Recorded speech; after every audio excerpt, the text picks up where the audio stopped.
ආයිබෝවන් මම මේ කතා කරන්නේ මේ වඩුවඩ සම්බන්ධව දන්නේ නැති කට්ටියන්ට. ඒ කියන්නේ අලුතෙන් ගෙයක් දොරක් නිර්මාණය කරලා හදාගෙන යන කට්ටියට. ඉතින් මේක තේරුම් ගන්න මෙන්න මේ වගේ ලෑලි කැලක් මේක හොඳට බලා ගන්න. මේ ලෑලි කැල්ල හොඳට වේලලා තියෙනවා. හරිද?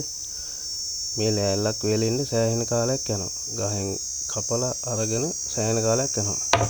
මේ ලෑල්ල වේලුනේ නැත්තම් මේ වගේ දෙයක් කරන්න බෑ. කියන්නේ මේ වගේ හදන්න බෑ. හරිද? හදපු ගමන් එක්කෝ ඉඩ යනවා, වතුර අඩු වෙද්දි පොඩි වෙනවා. එහෙම දෙයක් වෙනවා. හැම වෙලෙම 125ක් මේකේ වතුර තියෙනවම තමයි. 75ක් අයින් වෙනවා. හරිද? ඉතින් මේ අලුතෙන් ගෙයක් දොරක් හදන කට්ටියට මම මේ කියන්නේ අපි මං වඩු බාස් කෙනෙක්.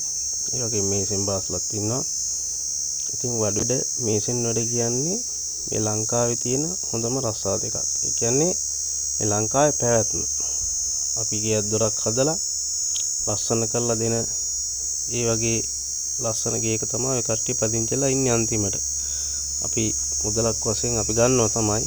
අපි ජීවත් වෙන්න ගන්නවා. අපේ රස්සාවේ හැටියට අපි මුදලක් අය කරනවා. ඉතින් මේ මුදල අය කරලා ගෙයක් දොරක් හදාගෙන හරියට ඒ දේ තිබ්බේ නැත්නම් ඔයාලා පස්සේ බනිනවා. හරිද? ඒ බනින්නේ ඇත්තටම මේ වැඩක් දීපුවාම ඒ වැඩේ කොහොමද ඉවර වෙන්නේ? මේ ලීයක් කොහොමද ගාන්නේ? මේ ජනෙල් පීනක් කොහොමද වද්දන්නේ කියන තැන ඔයාලා දන්නේ. හරි දන්නේ නැතුව තමයි ඔය වැඩක් බාර දීපුවාම වඩු බාස්ලාට මේසෙන් බාස්ලාට එහෙම කතා කරන්නේ. ඉතින් ඉස්සල්ලා මේ වැඩේ ගැන චුට්ටක් ඉගෙන ගන්න. එතකොට වැඩ කරන්න හරි ලේසි. ඉතින් මේ බලන්න මේ ජනෙල් පියන මේ ජනෙල් පියනේ වද්දන්න තියෙනවා බලා ගන්න. මෙතන ඉඳන් අපි පටන් ගත්තොත් 1යි 2යි 3යි 4යි 5යි 6යි 7යි 8යි 9යි 10යි 11යි 12යි. හරිද?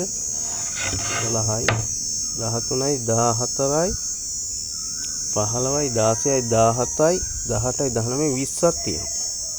ඉතින් මේ 20 බලන්න මේක මේ වැද්දුන් දිහා. හරිද? මේ වගේ ජනල් පියනක් වද්දන්න සෑහෙන කාලයක් යනවා. හරිද? ඉතින් ඒක නිසා කාලය තමයි වැදගත්. හරියට හරි දෙයක් කරගන්න ඕන කාලය තමයි වැදගත්. ඒකින්දා හදිස්සි වෙන්න එපා ඔය කට්ටිය. ගෙයක් දොරක් හදනකොට බාස් කෙනෙකුට වැඩක් දීපුවාම ඒ බාස්ට හොඳින් කතා කරලා පිළිවෙලකට වැඩේ කරගන්න. මොකද මේ බාස්ලා කියලා හැමෝම බාස්ලාත් නෙමෙයි. ඉතින් මේ වගේ මේ වද්දන එකේ තියෙන නූල් 3 කපලා අයින් කරන එක. හරිද? මේ හැම එකම අයින් කරලා තියෙනවා. ඒ වගේ නිකම් මේක උඩින් වැද්දුවොත් එහෙම මේ ජනල් පියන හෙල්ලෙනවා. හරිද? ඉතින් ඒක නිසා මේවට කාලය යනවා ගොඩක්. ඉඳා ඔය දන්නේ නැති කට්ටිය ඉගෙන ගන්න. හරියට ගෙයක් දොරක් හදා ගන්න මේ වැඩේ ගැන පොඩ්ඩක් අධ්‍යයනය කරන්න. හරි අධ්‍යයනය කරලා හොඳ බාස් කෙනෙක් තෝරගෙන වැඩේ හරියට කරගන්න. මේ ඇඩ්වාන්ස් එකක් දීලා ලීට් එක දීලා දීපු ගමන් වැඩේ කවද්ද ඉවර වෙන්නේ කියලා අහන්න එපා. ඉතින් අපි වගේ මේ වඩු වැඩ කරන මේසෙන් වැඩ කරන අපි වගේ කට්ටියන්ට ඔයාලගේ සහයෝගය ඕන අනිවාර්යෙන්ම. මේක මේ අපේ රස්සාව ඉස්සරහට කරගෙන යන්න ඔයාලගේ සහයෝගය අනිවාර්යෙන් ඕන. ඔයාලා නිසා තමයි අපි ජීවත් වෙන්නේ. එතකොට අපි නිසා තමයි ඔයාලා ගෙයක් දොරක් හදාගන්නේ. හරි?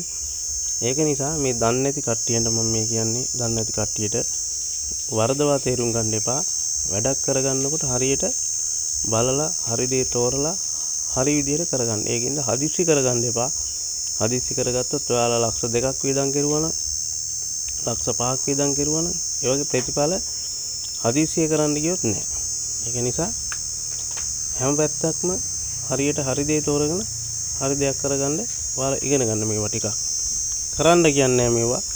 කරන්න පුළුවන් අය කරන්න. එහෙම ප්‍රශ්නයක් නෑ. මොකද මේ ලී කෑල්ලක් ගාලා අපි අතපය කපා ගන්න නැතුව ඔයාලට ජනල් පියනක් දොරක් වහලයක් සෙවණක් ලබා දෙන්නේ ඇත්තටම ගොඩාක් මහන්සි වෙලා ඔයාලගෙන් අපි මුදලක් ගන්නවා තමයි. ඒක නිසා මේ වඩු බාස්ලා මේසෙන් බාස්ලා කැත වැඩ කරන මිනිසුත් ඒ අතර නැතුව නොවේ. ඉතින් රස්සාවට ආදරය කරන රස්සාව හරියට කරන මිනිස්සුන්ට අද තැනක් නැහැ. ඒ කියන්නේ මිනිස්සු හිතන්නේ මේකට මෙච්චර කාලයක් යනවද කියලා හැමෝම හිතනවා. ඉතින් ඒක නිසා මේවා ඉගෙන ගන්න දන්නේ නැති කට්ටියන්ට මම මේ කියන්නේ වැඩක් හරියට කරන මිනිස්සෙකුට කාලය යනවා. හරිද? ඉතින් ඒක නිසා මේ වැඩේ ඉවර කරලා දෙනකන් හරියට ඇවිල්ලා ඕනනම් බලලා හරිද? ඒ දේ වැඩේ හරියට කරගන්න ඔයාලා ඒ තැන තියන්න. හරිද? බොහොම ස්තුතියි.